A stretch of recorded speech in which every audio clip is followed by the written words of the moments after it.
You know, darling, sometimes the universe puts you exactly where you need to be, even if it looks like chaos. That winter day in London wasn't planned, but magic, real magic, never is. Those were Freddie Mercury's words years later, describing the day everything changed, not for him, but for a 12-year-old boy named Oliver Carter. It was December 10th, 1985, and London wore its cold like a punishment. The clouds hung low over Brickwell Street, a stretch of gray stones and antique shops that smelled of rain and memory. In the middle of that street stood a small upright piano, chipped, faded, but proud. And beside it, a boy in a torn coat clutching a cardboard sign that read, "For sale, $100, urgent." Oliver's mother, Helen, stood beside him, silent, her fingers trembling from cold and shame. The piano had belonged to her late husband, Michael, who'd died earlier that year from a sudden heart attack. It was the same piano that had filled their home with laughter, lullabies, and Queen songs, especially Love of My Life. Now it was the only thing left to sell before eviction. For hours, people passed without a glance. And then, through the crowd, through the gray drizzle, came a man in a black leather jacket, his hair slick, his stride confident, unmistakable. He stopped, looked at the piano, and smiled. That man was Freddie Mercury, and within the next hour, he would change a boy's life forever. I was just walking, darling. No cameras, no entourage, no makeup, just me and the cold London air.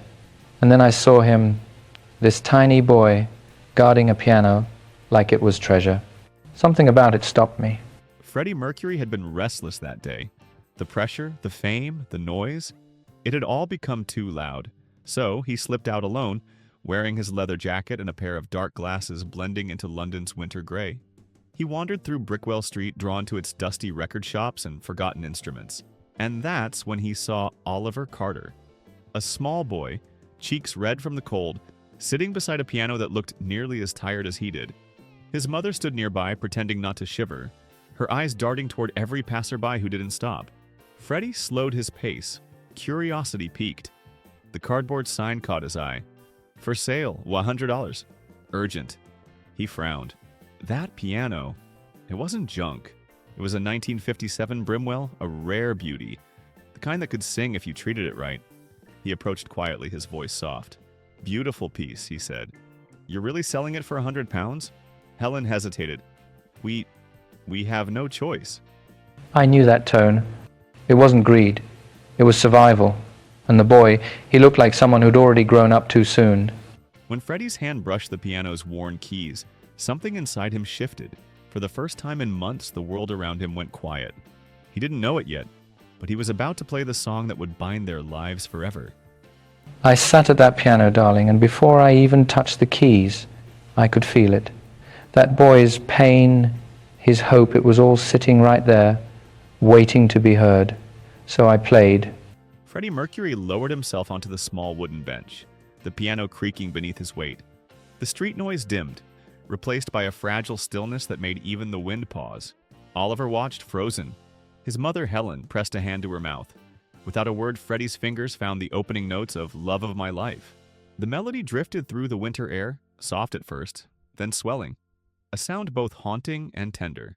Each note shimmered like glass, each pause filled with something that didn't need words. For Oliver, it felt like hearing his father again. The same warmth, the same ache. The song his father used to play when the lights were low and the world still made sense. Pedestrians began to slow, drawn by the sound. A crowd formed silently around them, huddling close as if to protect the moment from the noise of the city. Helen's tears fell freely. Oliver stood motionless, hands balled into fists, trying to hold back his own. When Freddie reached the final verse, his voice trembled slightly. Not from the cold, from truth. He finished the song and looked at Oliver. "Was that your father's favorite?" Oliver nodded, unable to speak. Freddie smiled faintly. And I suppose I wasn't playing for me, I was playing for him. And in that instant, a grieving boy and a lonely star were connected by something neither fame nor tragedy could erase. Music. The final note hung in the air, trembling, as if refusing to let go. When it finally faded, all that remained was silence. The kind that feels sacred. For a moment, nobody dared to move. The small crowd stood motionless around the three figures on Brickwell Street. The world's most famous rock star, a grieving mother, and a boy still clutching his cardboard sign. Freddie looked up at Helen. "Why are you selling it?" he asked gently. Helen hesitated, embarrassed. We've fallen behind on rent. My husband passed away last spring. We just need enough to stay in our home. Freddie's eyes softened. He understood loss. He knew the hollow ache of an empty house, the kind of silence that no applause could ever fill. He turned to Oliver. Do you play? Oliver nodded shyly. My dad taught me. He said music keeps people alive. Smart man, Freddie said later in an interview. You can always tell when someone's been raised around real music. Not fame, not ambition, just soul. Freddie ran his fingers across the keys again, almost absent-mindedly. Then, suddenly, he stood. Well, he said, brushing off his jacket, I think this piano's far too beautiful to be sold for $100. He reached into his coat pocket, pulled out his wallet, and held out a handful of crisp notes. Here, he said, placing them in Oliver's tiny hands. 500 pounds, and you keep the piano. Helen gasped. Sir, we can't. Freddie smiled. You can't, because this isn't charity, it's an investment. In him. And then he looked at Oliver, his voice lowering to a whisper. Promise me you'll never stop playing. Oliver nodded, eyes glistening. I promise. Oliver stared at the bundle of cash in his hands. It didn't feel real. His mother was speechless, her lips trembling as if she'd forgotten how to speak. Freddie, meanwhile, stood quietly, hands tucked into his jacket pockets, as if what he'd done meant nothing at all. Helen finally found her voice. Sir, we don't even know your name. Freddie hesitated for a moment, studying the boy before him, the way Oliver was still touching the piano keys, the way his eyes glimmered not with greed but gratitude. Then, almost playfully, he said, Well, let's just say I know a thing or two about pianos. He winked, then leaned closer to Oliver. What's your favorite band? Queen, Oliver said immediately. My dad used to play Love of My Life every night before bed. Freddie grinned. Ah, excellent taste. They've got a half-decent singer, that one. Helen froze. She looked at him more closely. The sharp jawline, the mustache, the unmistakable eyes she'd seen on album covers and television screens. Her breath caught in her throat. Oh my God, she whispered. You're... Freddie raised a finger to his lips. Shh. Let's keep that between us, shall we? Oliver's jaw dropped. You're Freddie Mercury? Freddie crouched down so they were eye level. Guilty as charged, love. But today, I'm just a man who found a boy who reminds him why music matters. I didn't want them to feel starstruck. I wanted them to feel seen. That's rarer than fame. And as the December rain began to fall again, the crowd parted around them, watching as one legend quietly disappeared into the gray London afternoon. That night, long after the street had emptied and the piano had been rolled back into their small flat, Helen still couldn't sleep. The events of the day replayed in her mind like a dream she didn't want to end. Freddie Mercury standing in the rain, handing her son a future. Oliver, meanwhile, was still awake, sitting at the piano. His fingers traced the keys, replaying the song Freddie had performed earlier. Love of My Life now felt different, as if the piano itself had been blessed. The next morning, Helen was startled by a knock at the door. When she opened it, a man in a long coat stood there, holding a cream-colored envelope sealed with gold wax. Delivery for Mrs. Bennet, he said. She opened it cautiously. Inside was a handwritten note. Dear Helen and Oliver, I thought perhaps the piano might like a little tune-up. Please expect a visit from a friend of mine. She's quite the teacher. With Love and Music, FM, and beneath the letter, 2 concert tickets. Queen, live at Wembley, July 13th, 1985. Helen gasped. Her hands shook. Oh, Oliver. I didn't just want to help them survive. I wanted to remind them they still belong to the music. 2 days later, a woman named Ms. Harrington, a piano instructor from London's Royal Academy, knocked on their door. Freddie told me about you, she said warmly. Let's see if you've got his touch. Oliver sat at the piano nervous, until his hands found the melody again. From that moment, his lessons began. And so did his life's next great song. From the first lesson, it was clear to Ms. Harrington that Oliver wasn't just a talented boy. He was extraordinary. His ear was sharp, his timing instinctive, and his connection to emotion almost uncanny for his age. Still, she could tell what really drove him wasn't ambition. It was something deeper. Gratitude. Every time his fingers touched the keys, he thought of that December afternoon on Brickwell Street, of the man in the leather jacket who had stopped to listen. For weeks, Miss Harrington trained him relentlessly. Scales, sight reading, classical phrasing, improvisation. Helen would listen from the kitchen, hearing her son's hesitant notes slowly turn into something powerful. Then, one morning, as Oliver practiced a difficult Chopin etude, the phone rang. Helen answered, expecting another bill collector, but the voice on the line made her heart stop. "Hello, love, it's Freddie." He laughed softly at her silence. "I just wanted to know, how's our little virtuoso doing?" Helen stammered, He's improving every day, Mr. Mercury. You've changed his life." Freddie chuckled. "Ah, well, music did most of the work. I just opened the door."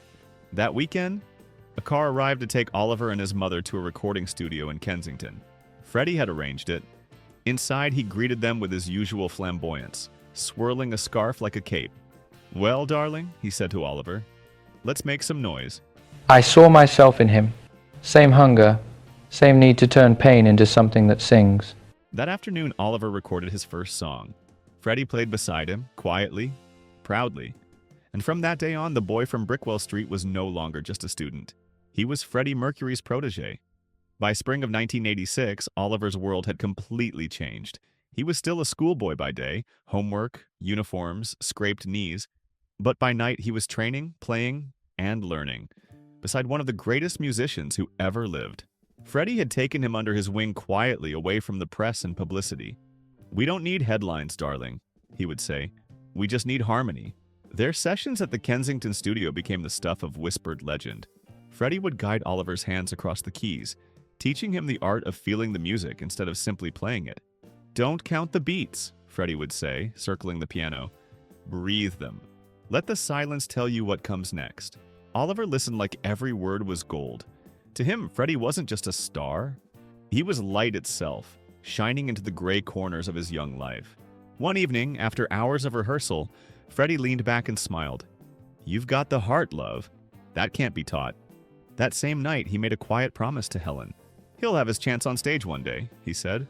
"When he's ready, the world will hear him." There was something divine about his touch. Not polished, not perfect, just honest. And that's rarer than any fame or technique. That summer, Oliver was invited to attend one of Queen's rehearsals for the Magic Tour. He sat in the corner, eyes wide, watching the band roar to life. And though he didn't know it yet, Freddie had already decided what would happen next. July 12th, 1986. The night before Queen's Wembley Stadium concert. London was buzzing. 72,000 tickets sold, every hotel booked, every fan restless with excitement. But in a quiet rehearsal room behind the stage, something much smaller and far more magical was happening. Freddie Mercury sat at a grand piano, his fingers gliding effortlessly across the keys. Beside him stood a boy in a neat blazer and scuffed shoes, trembling but smiling. Oliver Bennett, now 12 years old, the boy from Brickwell Street. "Ready, darling?" Freddie asked, eyes glinting with mischief. Oliver nodded, his hands shaking. "Ready." They began to play Love of My Life together, Freddie's fingers commanding the melody, Oliver's following, softer, tentative, but pure. The echo filled the empty stadium like a ghost of the concert to come. Freddie paused midway, turning toward him. You know, he said later in an interview, I'd been on that stage 100 times before, but that rehearsal with him, that was the most human moment I'd ever had there. When they finished, the room was silent. Brian May, who had been watching quietly from the side, wiped his eyes. "Freddie," he whispered, "you've found a bit of yourself in him, haven't you?" Freddie only smiled. "Maybe," he said softly. "Or maybe he found a bit of me." The next night, during the encore, Freddie looked into the crowd and smiled knowingly. He hadn't told anyone yet, but he already knew what he wanted. The next time Queen played Love of My Life, Oliver Bennett would be there beside him, and that promise would soon come true. July 13th, 1986, Wembley Stadium, London. The lights dimmed. The roar of 72,000 voices became a heartbeat. Then the piano's first notes echoed through the night. Love of My Life. Freddie Mercury sat at his piano in a white tank top, crown of sweat glistening under the floodlights. But this time, something was different. As he played the opening melody, a small figure stepped onto the stage. Oliver Bennett, the 12-year-old boy from Brickwell Street. The crowd gasped, cameras turned, and then Freddie smiled. That unmistakable grin that could light up the darkest sky. He looked at Oliver and nodded. The boy sat beside him, his small hands trembling above the keys. Freddie leaned close and whispered, "Just play for me, love. Forget the rest." The boy began to play. At first the notes were soft, uncertain. But soon they grew stronger, blending perfectly with Freddie's voice. The crowd fell silent, mesmerized. For a moment, it didn't feel like a concert. It felt like a prayer. You could hear the heartbeat of 70,000 people stop. It wasn't about fame that night. It was about something real, something human. When the song ended, the stadium erupted in applause. Freddie stood, placed his hand on Oliver's shoulder, and pulled him close. "Ladies and gentlemen," he said into the mic, "this young man reminds us why we make music. To feel, to connect, to live." That night, Oliver didn't just play beside his idol. He became part of history. Years later, people would still talk about the night the boy played with Freddie. But for Oliver, it was simpler. He would always say, "He didn't just teach me music, he taught me courage." And that was Freddie Mercury's final encore.